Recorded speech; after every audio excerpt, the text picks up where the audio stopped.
Would you like to learn from those that are taking their lives, their businesses, and their passions to the next level? Best-selling author of Speakeasy and master connector Lou Diamond is here to connect you to some of the most inspiring and amazing people on this planet. Get ready to thrive loud with Lou Diamond.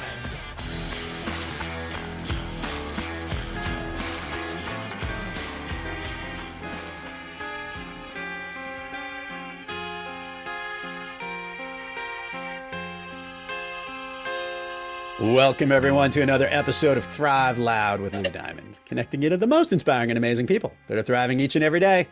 I'm your host, Lou Diamond. Today on Thrive Loud, we have the group president at Milwaukee Tool. He oversees global product development, manufacturing, and operations for Milwaukee's power tool, OPE, hand tool, storage, PPE, Jobsite Lighting and Clean-up, and Accessory solutions.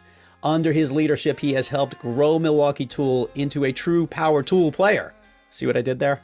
Thrive Loud listeners, Stephen Richman. Stephen, how are you today? I'm great. How about you?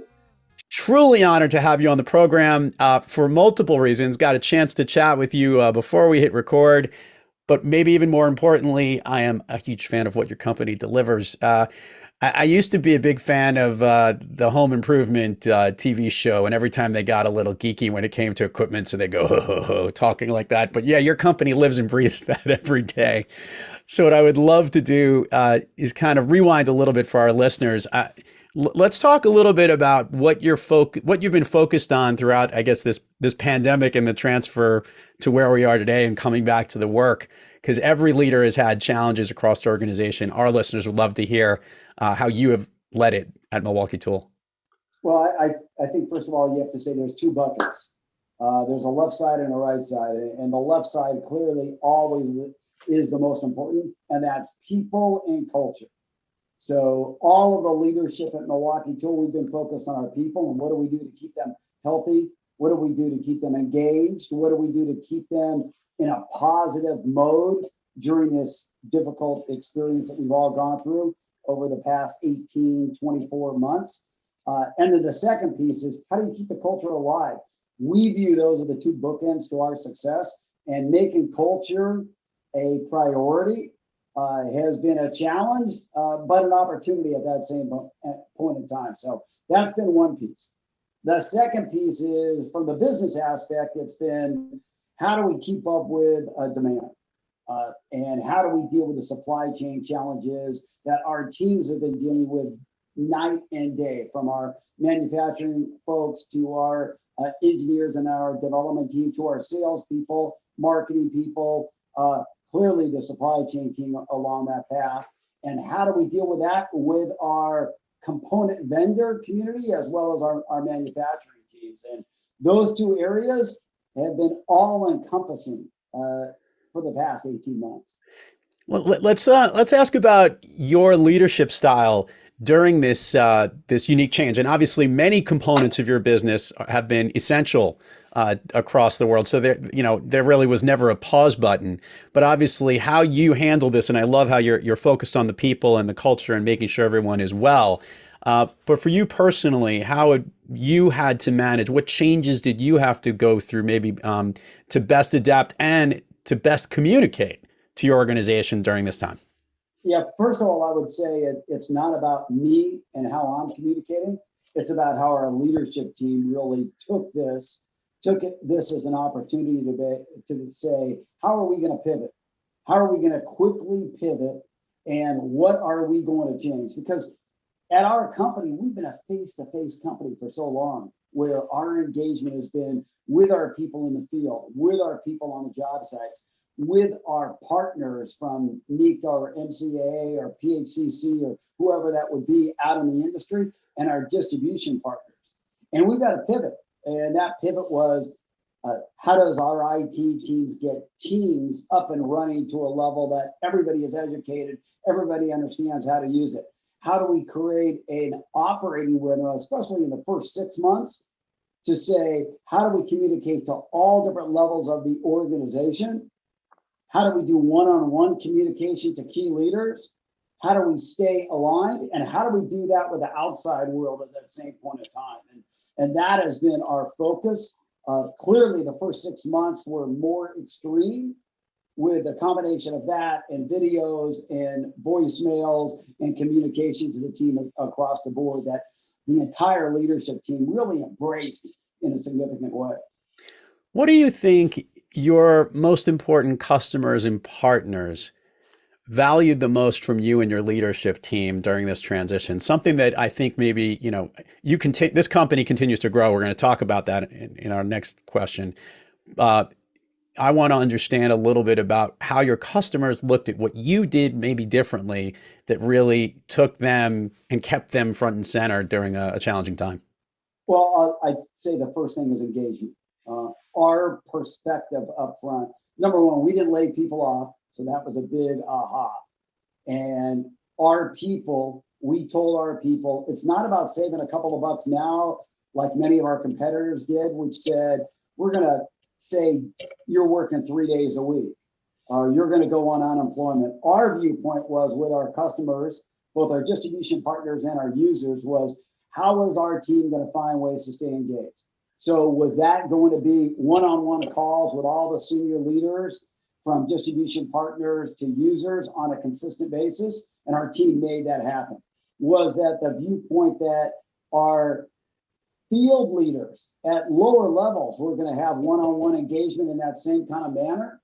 And to make that happen, yes, it was. So they took it upon themselves to say, we must stay engaged. And the question is, market by market, customer by customer, how were the different approaches going to be able to accomplish that objective to make sure that they understood that if we're having shipping issues, if we're having delivery issues because of supply chain, if their users need more repair of product, then we're going to find ways to be able to solve those problems and stay aligned in a significant way to always be there. For those listeners who are picking this up right now, obviously there's a passion and focus on the customer. What you need to know, a little background here, is since Steve has come to the helm and running as the group president for Milwaukee Tool, we're talking something like triple-digit percentage growth since you took over, which we can look at, and he'll gladly, as you could tell, he'll give the credit to everybody in the organization because that's the type of leader he is. I want to start thinking a little bit forward. How do you continue to build the momentum and the success as you're thinking about? I want to understand, maybe as we're right here at the end of 2021 recording this, what you're thinking about for next year and beyond. It all still comes back to the two bookends of success. And our success is people, the best people. How do we recruit, retain, invest in the most diverse, best employees of any company that is in the marketplace? And we mean the best. How do we align that with our culture in a way that is significant? And then how do we turn that into a one-team mentality where everybody understands it's not about the little individual piece. It's about how do we come together to be able to accomplish that goals. And our leaders, and I'll say that, is our leaders are what makes that happen. And the top level leaders throughout the company, what they are working on more than anything else right now is that next leadership group. And how do they take that next level of leaders and prepare them to take over their jobs so that will free them up more and more every single day. And that's clearly a number one priority for us to set the stage for the continued kind of growth of 20% plus per year that we've had for over 14 years and continue it as we continue to go forward. And that's extremely important. That's the beginning of anything that we do as a company and as a business. Steve, I love asking guests on the program this question because it gets a chance for our listeners to really understand and decode what makes top performers like you thrive. Obviously, incredible growth since you've been in this company.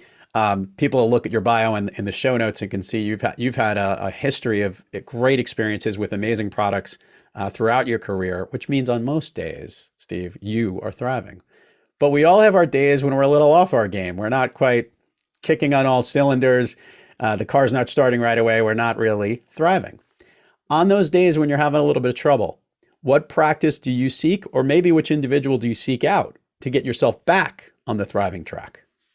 Yeah, I think it's twofold, to be honest with you. When I'm having one of those days that is, not up to par, there's two things that I tend to do. One is exercise, and I'm passionate about that, relieving stress, get it moving me in the right direction. And then it's who I'm going to talk to. And there's two bookends, really. There's my wife, Jan, who's at One Piece, who is, we've been together for a long time now, since we were in college at UCLA.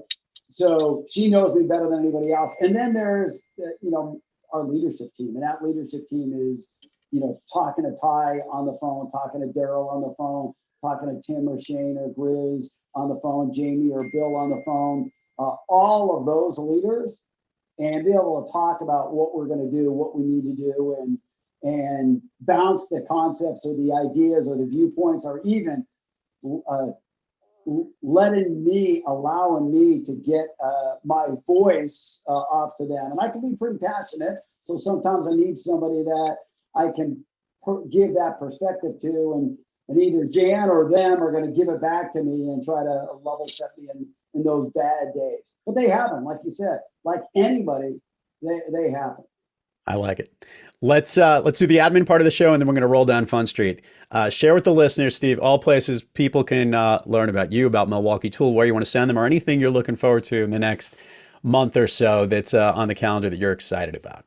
Yeah, clearly go to MilwaukeeTool.com and go to our website and see who we are and see what the company's about. The LinkedIn aspect of Milwaukee Tool as well is powerful because it talks about the employees. The employees talk about what they have done, the success they're having, the new openings of our building in West Bend, or a downtown Milwaukee building, or Chicago expansion building, or a Grenada expansion in terms of our manufacturing facilities in Mississippi, any of those. So all of those are great sites. Personally, I have a LinkedIn site. I put a lot on there and communicate on there. All of those tend to give you information on what's going on with a company that's driven about solutions and productivity, and clearly our people. Spectacular. You ready to roll down Fun Street with me, Steve? I know it's in you. I know you got it. No, giddy up. All right.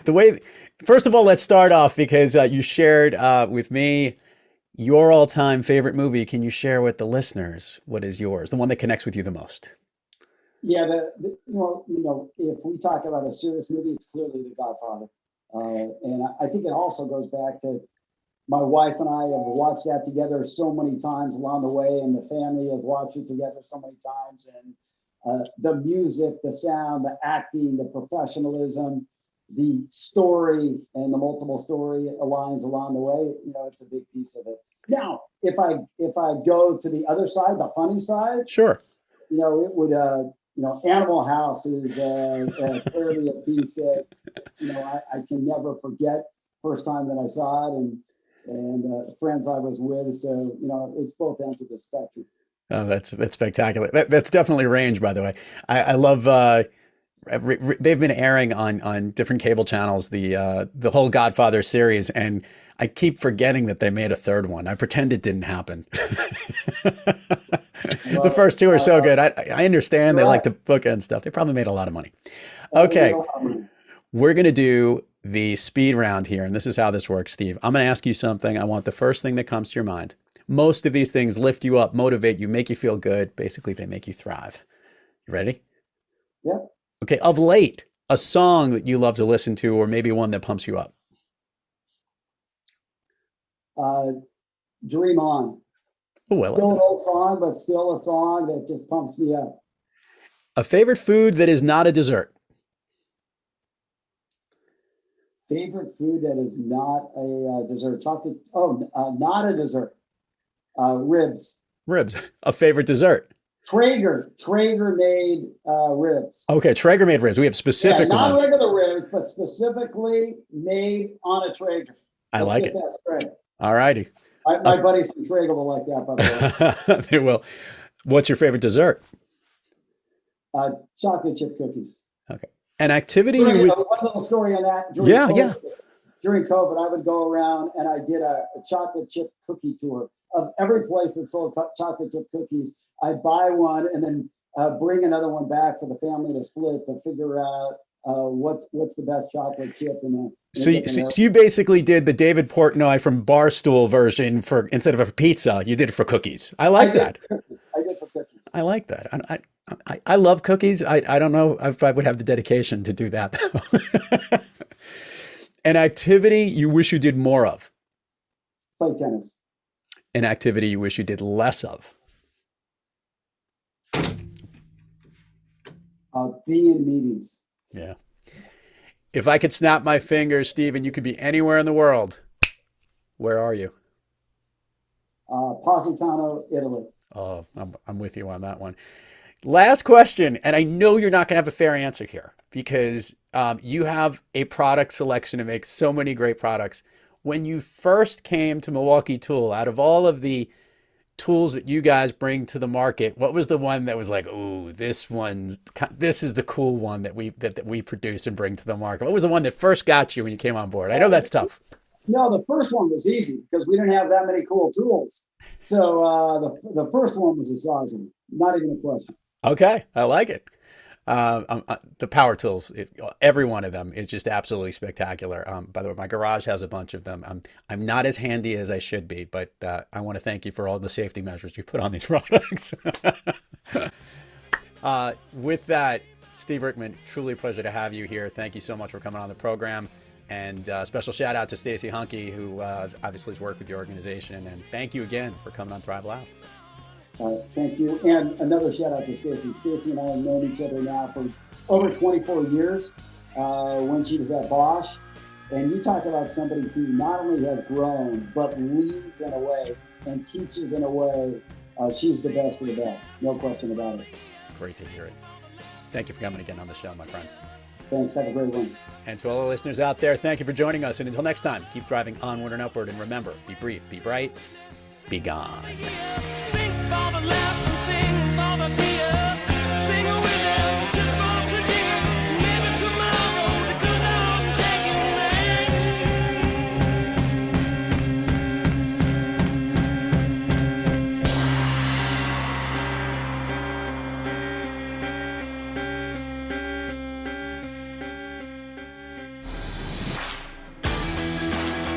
You've been listening to Thrive Loud with your host, Lou Diamond. Check us out on the web at thriveloud.com and follow us on Instagram, LinkedIn, Twitter, and Facebook at Thrive Loud.